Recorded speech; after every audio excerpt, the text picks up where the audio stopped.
PFI पर लग गया है 5 साल का बैन। जी न्यूज पर लगातार इस बड़ी खबर से जुड़ा हर अपडेट हम आप तक पहुंचा रहे हैं। तो पीएफआई के आतंक पर बड़ा प्रहार हुआ है। पीएफआई पर 5 साल के लिए बैन लगा दिया गया है। पीएफआई से जुड़े 8 संगठनों पर भी यह बैन लगा है। छापेमारी में बरामद कई अहम दस्तावेज जो मिले हैं वो बेसिस बने इस बैन के, और इस पूरे मामले पर अब अलग अलग पॉलिटिकल पार्टी से रिएक्शंस आ रहे हैं। कुछ ने इस बैन का स्वागत किया है, कुछ इस बैन को लेकर सवाल उठा रही हैं। उत्तर प्रदेश के सीएम योगी आदित्यनाथ ने इस बैन का स्वागत करते हुए कहा है कि ऐसे संगठन मंजूर नहीं है। इस बीच जो पीएफआई का दिल्ली के शाहीन बाग में दफ्तर है उसकी ड्रोन से निगरानी रखी जा रही है। सिर्फ दिल्ली में ही नहीं, पीएफआई के अलग अलग जगहों पर जो दफ्तर है उन पर भी इस वक्त कड़ा पहरा। बिजनेस लोन के लिए बैंक गए तो बिजनेस प्लान दिखाइए करके पूछते हैं। बिजनेस प्लान कैसे करना है, इसे प्रैक्टिकली सीखना है तो फ्रीडम ऐप को अभी डाउनलोड करें। इस बीच एक और अहम खबर आपको दे दे, पीएफआई पर बैन को लेकर लालू प्रसाद यादव का रिएक्शन अब आया है। लालू प्रसाद यादव ने यहां पर पीएफआई बैन को लेकर केंद्र सरकार पर निशाना साधा है। लालू प्रसाद ने कहा कि अगर पीएफआई बैन हुआ है तो आरएसएस पर भी बैन लगाया जाए। तो सरकार को आरएसएस पर भी बैन लगाना चाहिए। आतंकी विचारधारा वाले संगठन जो भी है वो बैन हो।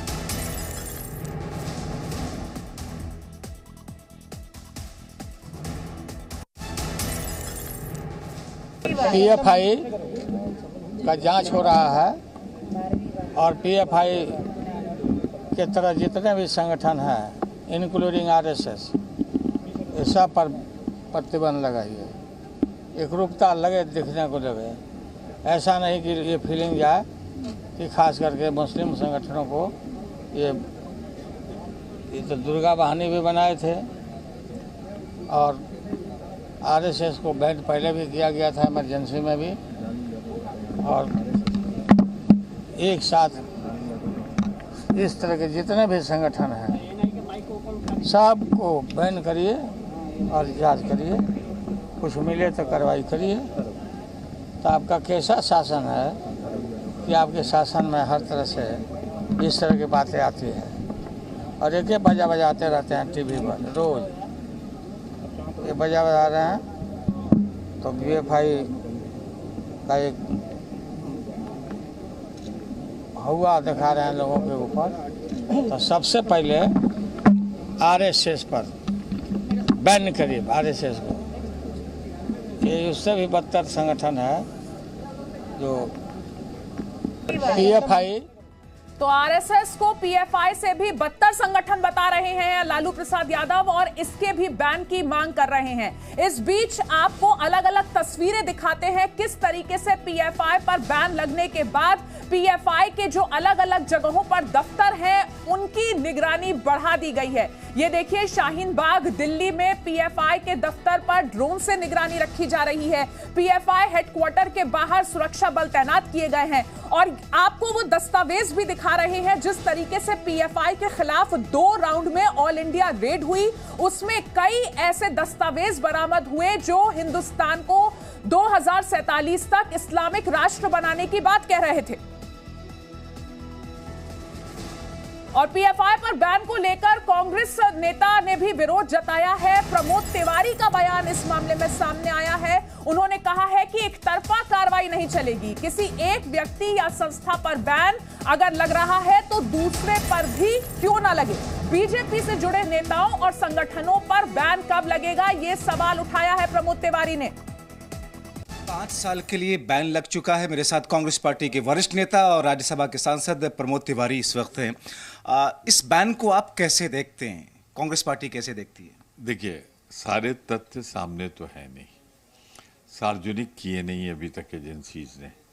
तो जब तक उसकी मेरिट ना आ जाए किस आधार पे किया है, उस पर कोई प्रतिक्रिया नहीं व्यक्त की जा सकती है। मैं सिद्धांत ये कहना चाहता हूँ, कहता रहा हूँ कि अपराध जहाँ भी हो उनके खिलाफ कार्रवाई होनी चाहिए। भाजपा से जुड़े हुए कई संगठन हैं जिन पर गंभीर आरोप लगे, मुकदमे भी चले, लंबे दौर तक चले, क्या उनको प्रतिबंधित किया गया? तो इनको भी जैसे क्या अपराध है सार्वजनिक करें, तभी तो प्रतिक्रिया दी जा सकती है। जो आदेश है गृह मंत्रालय का, उसमें जिक्र है कि हिंसात्मक आतंकी गतिविधियों में संलिप्तता, टेरर फंडिंग, इन तमाम चीज़ों का जिक्र है और इसकी वजह से पर्याप्त सबूत होने की वजह से बैन किया गया। देखिए, ये तो उनका स्टैंड आ गया, पर फैक्ट्स क्या है, तथ्य क्या है, ये तो आप मुझे बता रहे हो ना। फैक्ट्स क्या है, तथ्य क्या है, ये तो मालूम होने चाहिए। और अगर उनको लगता है कि गलत हुआ है तो वो अदालत की शरण में जाएंगे, जहां जाना हो जाए। मेरा ये कहना है कि सब पर बराबरी का ये फॉर्मूला लगना चाहिए। प्रज्ञा जी कहाँ है? और बेंगलुरु से जी मीडिया संवाददाता जयपाल हमारे साथ जुड़ गए हैं। जयपाल, पीएफआई पर 5 साल का बैन और अब अलग अलग राज्यों में पीएफआई के दफ्तरों पर सुरक्षा बढ़ा दी गई है। इस वक्त हम कर्नाटक की बात करें तो वहां पर क्या स्थिति है? जी बिल्कुल, देखिए इस वक्त मैं जो हूँ कर्नाटक में बेंगलुरु का जो पीएफआई का हेडक्वार्टर है, ठीक उसके सामने में हूँ। आप देख सकते हैं कि ये पीएफआई का हेडक्वार्टर्स है और यहाँ पर पिछली 22 सितंबर को छापेमारी की कार्रवाई हुई थी। उस दौरान कई तरह के दस्तावेज यहाँ पर बरामद किए गए थे, साथ में लैपटॉप और मोबाइल फ़ोन भी यहाँ पर जब्त किए गए थे और उसके बाद इस दफ्तर को सील कर दिया गया था। यहाँ पर जो है पुलिस की जो सुरक्षा है वो भी काफ़ी बढ़ा दी गई थी और आज जबकि बैन की घोषणा हुई है उसके बाद यहाँ पर पुलिस सुरक्षा जो है काफ़ी ज़्यादा बढ़ा दी गई है। ये सड़क जो है उस पर काफ़ी ज़्यादा चहल पहल रहती थी, लेकिन आज इस कार्रवाई के बाद जो है एक तरह से आप देखिए तो सन्नाटा पसरा हुआ है। रह रह करके यहाँ पर से पुलिस की गाड़ियाँ गुजरती है।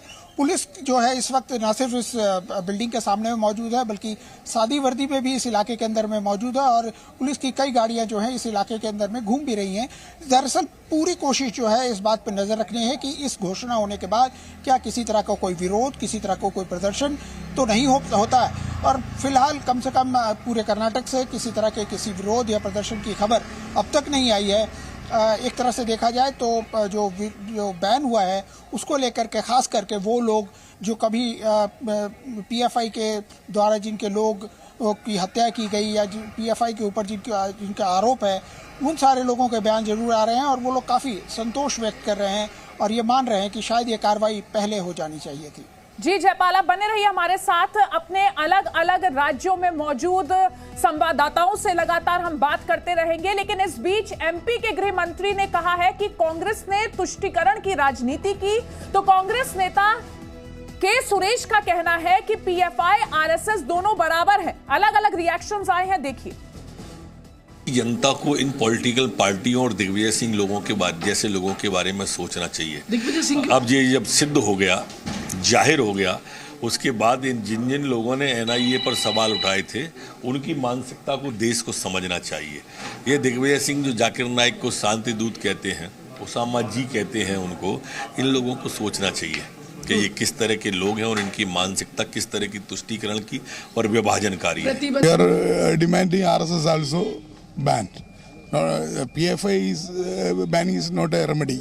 So the majority terrorists, what can I say? The RSS also highlighting these communalism throughout the country. So Hindu communalism, RSS is spreading everywhere. So RSS and PFI both are equal. Business loan के लिए bank गए तो business plan दिखाइए करके पूछते हैं। Business plan कैसे करना है, इसे प्रैक्टिकली सीखना है तो फ्रीडम ऐप को अभी डाउनलोड करें।